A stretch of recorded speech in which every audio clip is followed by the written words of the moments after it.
Hey, it's Okie Dingo. So today I'm going to be doing an install and review of the back button upgrade kit that eXtremeRate sells for the existing back button kits that they have, the Rise kit. So on this one, some customers had complained that the buttons were too sensitive, and also that the plastic had broken right where the swivel is. So they have addressed that issue by making a metallic kit, and also the buttons itself are harder to press.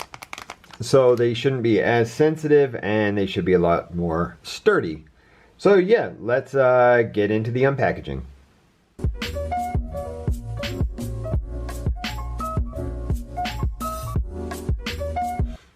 Okay, so what you should receive in the kit is going to be this. So this is a new plastic back part. You shouldn't have to use this. In their video, they just use the existing one. When you'd want to use that is if some of the tabs did break off or something like that, so then you would replace it. This is the metallic back cover, and it feels really, really nice. You can see it has a nice matte kind of sheen to it. The machining looks really, really nice on it.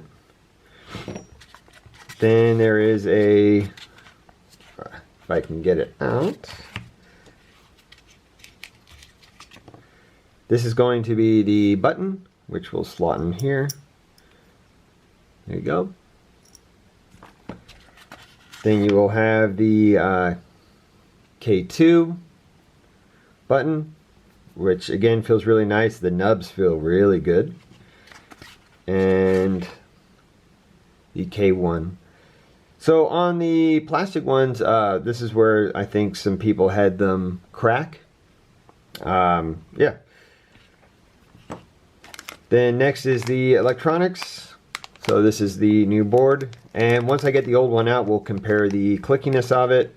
You're going to get the cover plate for the LED, and then a little felt square which goes over the button. I believe so it's not getting like metal on button contact where it could wear it out, and also maybe to tone down the press a little bit. You'll also get a hardware kit with all the screws and whatnot that you need. So yeah, let's put everything off to the side. And let's upgrade the existing controller that I already have, which is this one right here. So what you want to do is grab the spudger out of the bag. You're just going to hold the top, and you should just need to push up on the bottom, and it's going to come out. Your little button's probably going to pop out too, because it just kind of slots in. And then next what we need to do is unscrew these two screws here. So let me get the screwdriver out of the kit.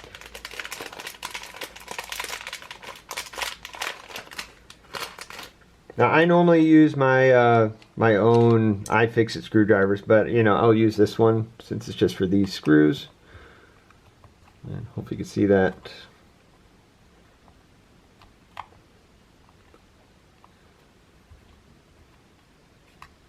Okay, so there's one screw, and then we'll take out the second screw.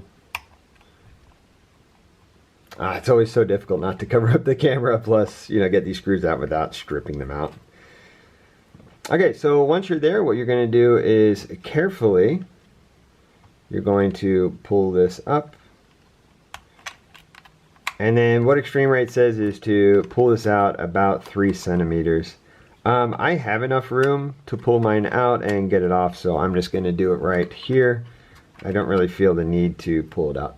So what I'm going to do is grab my spudger and this little release gate. You're just going to flop it up, and the PCB is going to come out. And for these buttons, they say you just kind of pull up on the top and then just slide them out. So if you notice, just pull on the top and just slide them out. So as you can tell, mine have not cracked. I believe that these were actually an upgrade over the very first edition that they came out. So these were already a stronger edition. However, you know, they made an even stronger one with the metal. So let's grab the parts out of this one, which is the PCB, and the felt pieces and the light cover. So here's the two PCBs next to each other. So red one is the new one, green one is the original one. You can also see the manufacturing dates. So this one is 2021 September 6th, and the original one was 2021 June 4th. So let's do a comparison on the clicks. Hopefully you'll be able to see it. So yeah, I don't know, feels fine. Yeah, okay, so this one definitely does take more force to push the switch in. I highly doubt this is going to show up on the camera, obviously, because you can't see how much I'm pushing, but it does take a bit more force to push this one down, which will translate to a firmer button. So first we're going to get the metallic piece and get our light cover, stick it in from the top, put it all the way in, and then you're just going to push down here, and that's what it's going to look like when it's all the way in. Next we're going to get our button, stick it on the cover like so, and we're going to grab one of the felt pieces here and we're going to lay it right across that nub right there. We're going to lay the felt across, which is going to keep the button in place, and like I said, I think it's going to just stop the metal on like button contact. So if I can get these off, the paper's wanting to rip on me instead of the back and come up. There we go. Alright, so probably easier just to lift it off the ground a little bit. And then just stick that over, like so. Then we'll put that off to the side. What eXtremeRate suggests is you grab the screwdriver that comes with the kit and just stick it right in here, just to clean it out in case there's any burrs from the manufacturing process. So I'll put it in there, and it should be fine.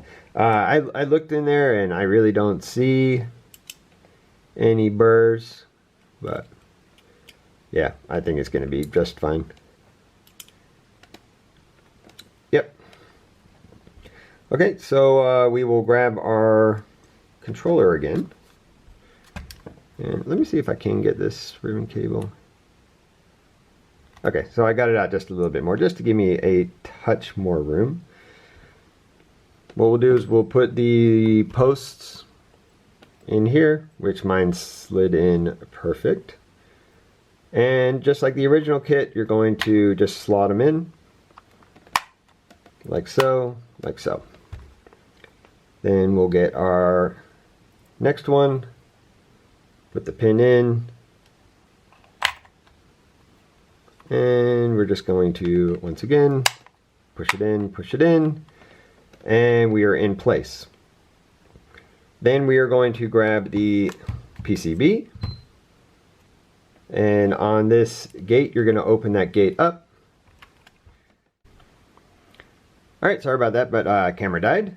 So what I did was I put the PCB back on, closed the gate, so now it's in place. All you got to do is put the two screws back in. So make sure that these sit on these two posts here. Just hold it down, and we'll put the screws in. What I like to do is I like to turn backwards just a little bit. You can usually kind of feel it click a little bit and then go forward. That just ensures that you don't strip out the plastic posts that hold these screws on. If you don't do that, sometimes you start cutting like new threads in place. And over time it can just mess them up. So yep, those are nice and tight. We make sure that it is clicking, which it is. Then we get our cover. I'm going to put it on the top first. And then you're going to push down and it'll click into place. It is very firm. The first time you put this cover on, you have to push very hard. So I'm just going to let you know, push it down, and if it feels like it's not all the way, like this button kind of pushes in, just push down harder and eventually it will click into place. So once you're in, you should know that you should be able to feel the button press of the button when you press it in. Plus when you hold it, the light should come on, as hopefully you can see right there. So that means that you are in programming mode. And yeah, so there is definitely a more positive click when you push on the buttons or triggers, whatever you want to call them, paddles. There's more of a positive click and then like a unclick. So it's probably not going to show up, but you can feel it when it depresses the button. Yeah, so it feels good. I personally had, like I said before, I had no problem with the way that the original plastic ones felt. This does have a little bit more of an affirmative press to it, so you're not going to accidentally push them in, which I personally never did. But I do appreciate that these are going to definitely be stronger. You're not going to snap these metallic paddles. With just that little bit of travel that they do to hit that button, you're definitely not going to snap them, break them, or anything like that. So it is a nice upgrade. And like I said, to me, since it doesn't really feel different, it is still a nice upgrade for the added strength that this is going to give you. And it does feel really nice in the hand, just like it did before, but the nice metallic feel to it. So yeah, if you have broken your kit, your original kit, of course eXtremeRate is going to send you out new paddles. That's part of their warranty. But if you are looking to do an upgrade to the more firmer button presses plus strengthen it up, this is a really good upgrade. I'm also going to be doing a review of the new Rise kit. So if you are looking to do this modification for the first time, the new kit actually comes with rubberized grips on the back plate. And it looks like this white actually matches the controller a little bit better. The first version, the white was like more of a pure white, which this controller actually has a gray tint to it when you put it next to something white. So yeah, this is going to be an upcoming review very soon. So yeah, hopefully you liked this video on the install and whatnot for this. If you did, please go ahead and leave a like on the video. If it's your first time here, please think about subscribing to the channel. It helps out a lot. Links will be in the description to where you can buy just the upgrade kit, but I believe that they are sold out right now. However, that link's going to be good for, you know, a long time. It'll be an Amazon link. I will also link to the full kit if you are wanting to either do another fresh install or you want that rubberized back plate. It will come with the full kit plus the metallic parts. So the one for the black actually comes with a black plate, which I think is pretty cool. So, alright, hopefully I will see you in the next video. Later.